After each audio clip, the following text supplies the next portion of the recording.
वित्त मंत्री निर्मला सीतारमण ने गैंगटॉक में बजट के बाद बातचीत के दौरान कहा कि सिक्किम को जैविक खेती को बढ़ाने के लिए रोडमैप तैयार करने का सुझाव दिया। सिक्किम, जिसके पास भारत का पहला पूर्ण जैविक राज्य होने का अनूठा लाभ है, को विभिन्न हितधारकों के साथ परामर्श करने के बाद राज्य में जैविक खेती को बढ़ाने के लिए एक रोडमैप विकसित करना चाहिए।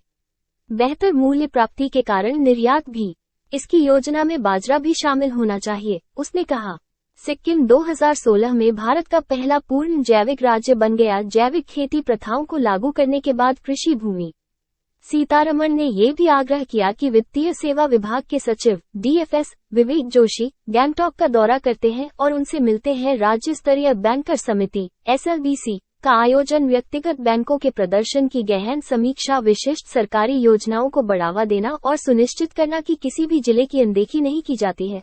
एक जिला एक उत्पाद योजना के तहत बैंक कर सकते हैं। सामान्य सुविधा केंद्रों का वित्तपोषण भी किया जाता है।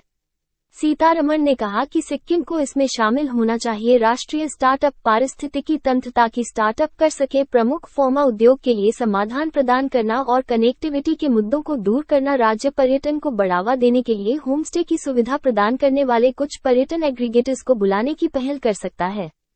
पूंजीगत व्यय के लिए राज्यों को ब्याज मुक्त ऋण के प्रावधान के बारे में बोलते हुए वित्त सचिव TV सोमनाथन ने कहा कि इन ऋणों में उत्तर पूर्वी राज्यों का हिस्सा 15वें वित्त आयोग द्वारा अनुशंसित राष्ट्रीय हस्तांतरण के उनके हिस्से से अधिक है।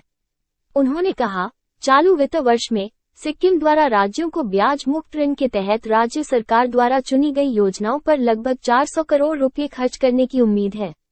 उन्होंने ये भी कहा कि सिक्किम पूंजी निवेश के लिए राज्यों को ब्याज मुक्त ऋण के लिए बढ़ी हुई बजट राशि का प्राथमिक प्राप्तकर्ता होगा। सीतारमण ने राज्य से पर्यटन हितधारकों का एक व्यापक डेटाबेस रखने के लिए भी कहा। उन्होंने कहा, सिक्किम जैसे उच्च पर्यटन क्षमता वाले राज्यों में न्यूनतम अपेक्षित राज्य पर्यटन विभाग द्वारा पंजीकृत लोगों का एक स्पष्ट डेटाबेस है।